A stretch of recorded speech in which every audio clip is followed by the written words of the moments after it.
the beginning, before time, before man, there was only the moon, and the moon was Diana, the beautiful goddess. Sad, lonely and silent, she wandered alone. In all the universe there was none but her. She sought the world over for a lover, but there was only her own reflection in the waves of the oceans. Her tears formed the rain which sprinkled the earth. Solitude was her only companion. Her sighs formed the wind that blew over the seas as she searched for a friend. Diana was a child of her own desire, desire the only emotion on earth, desire driving her on, and from that desire was born the dawn, and from the dawn came the sun, and from the sun came the first angel of light, and that angel was Lucifer, God of light.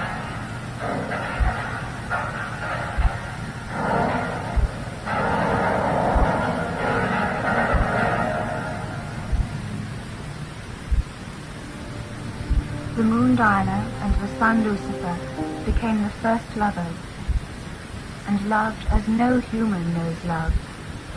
And from that love was born the sky, the earth, and from the earth sprang plants, where the tears of joy fell from the lovely Diana.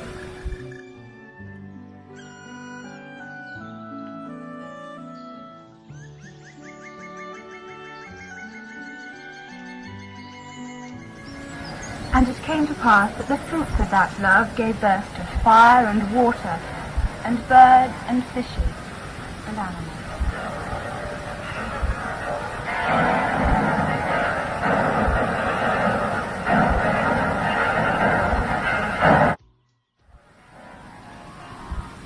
That was part of the legend of the goddess from the witch's own sacred book of law called the Book of Shadows.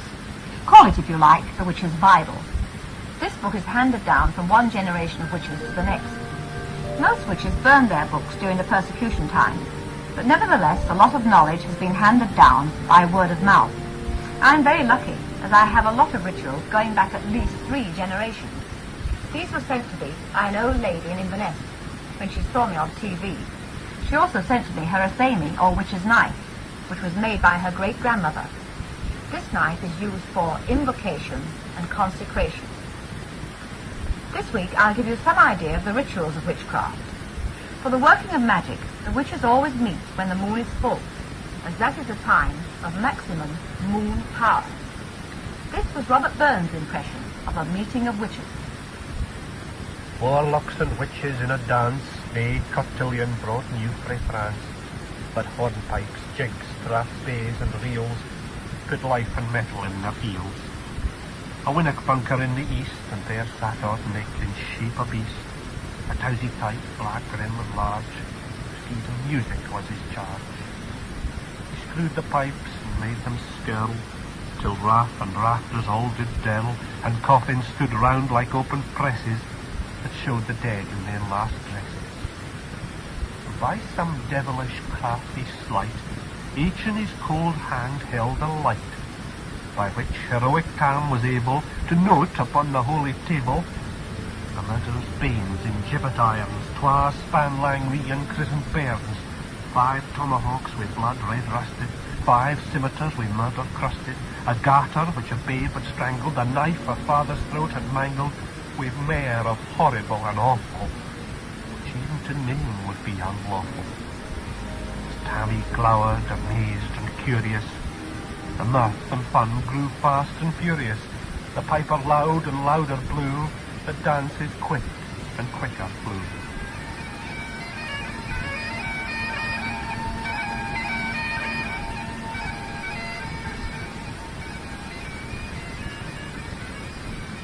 That is from Tam O'Shanter, but there are some who say that Burns was a witch, and that he was initiated by Agnes Fraser in the year 1777 at the age of 18. At any rate, Burns tells us about the wise woman who prophesied at his own birth. He'll have misfortunes great and small, but I a heart abune them all. He'll be a credit to us all. We'll all be proud of Robin.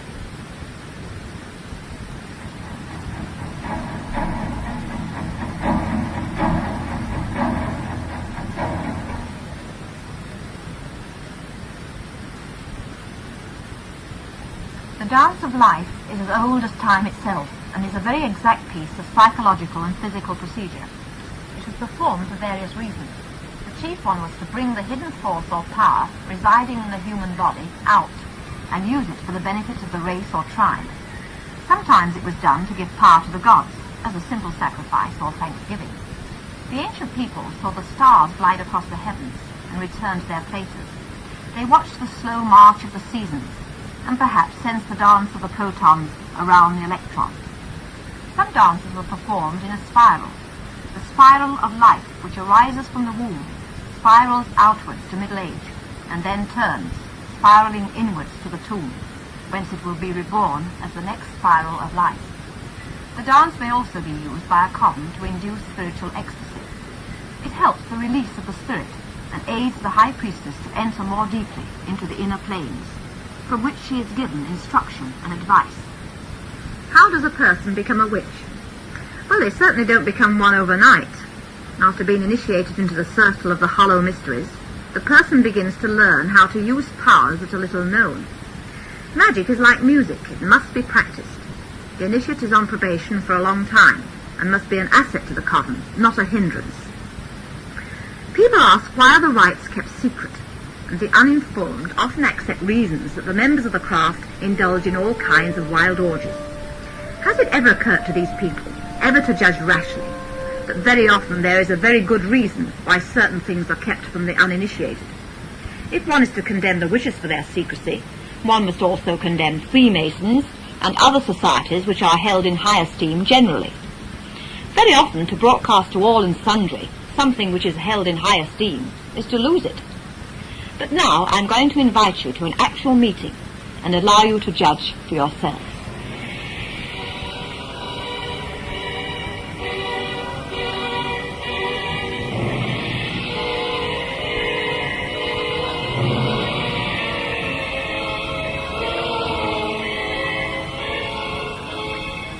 I am now in the room where I perform the witchcraft rituals. It is quite a small room. There's a white circle inscribed on the floor. In the circle we have the altar, which faces north. North was always considered the most sacred point, being the dwelling place of the ancient gods. And most of the stone circles in this country are orientated to the north. On the altar we have the sacred sword, the witch's black-handled knife, the pentacle, the hornet cup, the horn, the wand, an incense burner, and a lighted candle. Also statues of the god and the goddess. The priestess opens the proceedings by inscribing a circle with the magical sword. Now she approaches the altar. I take thee and consecrate thee, O creature of salt, by the earth that moves thee, for the entry of your hidden powers. I take thee and bless thee, O creature of water, by the moon that moves thee, for the banishment of all unbelievers, that the elements may be united, bound as we also are bound, and shall ever and always be bound, never to be separated by time, nor by distance, nor by those things that we do not yet comprehend. I come to thee, O circle of power, that thou shalt be as a boundary of protection to contain the power which we shall raise within thee. So do I bless thee, O horned one and mighty mother, in the names of the old ones, that we may be assisted in our work. The priestess now purifies the circle with the consecrated water, and after that she purifies it with the incense. Fire flame in the old one's name, take thee light and burn thee bright, and the spell be cast aright.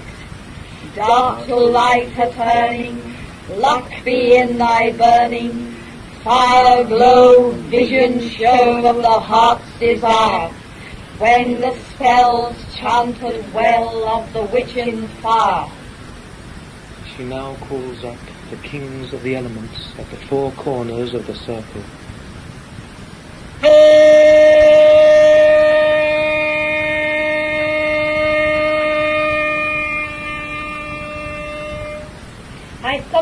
stern call ye up, ye mighty ones of the east, to be witness to the rites and to guard the circle.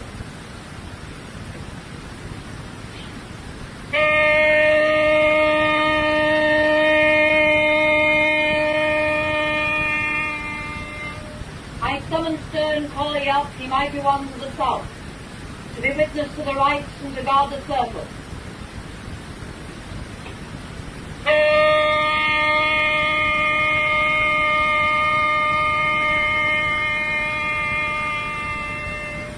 I summon stern call ye up, ye mighty ones of the west, to be witness to the rites and to guard the circle.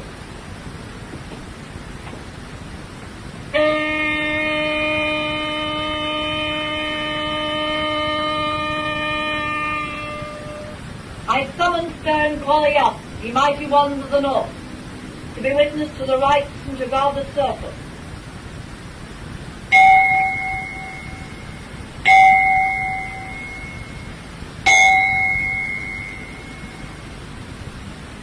I am the veiled Isis of the shadows of the sanctuary.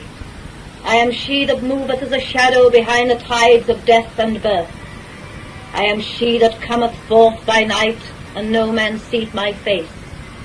I am older than time and forgotten of the gods. No man may look upon my face and live, for in the hour he parteth my veil, he dieth. There are two deaths by which men die, the greater and the lesser, the death of the body and the death of initiation.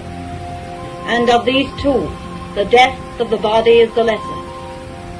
The man who looks upon the face of Isis dies, for the goddess takes him. They that die thus go by the path of the wellhead that is beside the white cypress. He that would die to the birth, let him look upon the face of the goddess in this mystery. Be far from us, O ye profane, for we go by the path that leads to the wellhead that is beside the white cypress.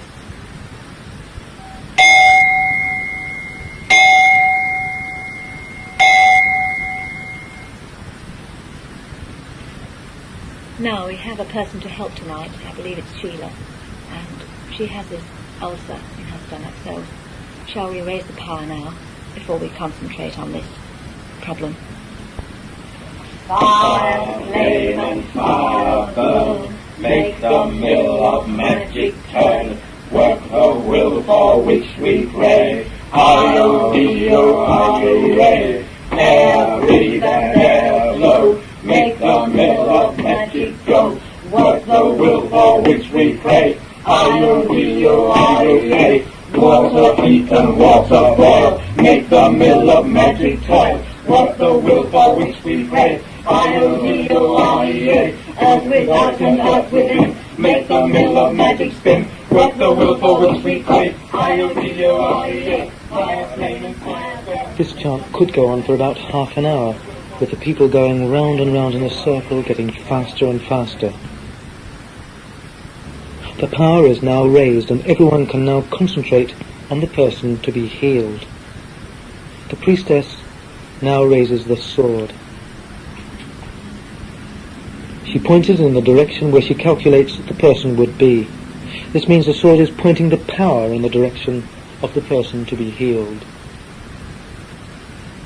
Sheila will be healed soon, so mote it be, so mote it be. Sheila will be healed soon, so mote it be, so mote it be. Sheila will be healed soon, so mote it be, so mote it be. Sheila will be healed soon, so mote it be, so mote it be. Sheila will be healed soon.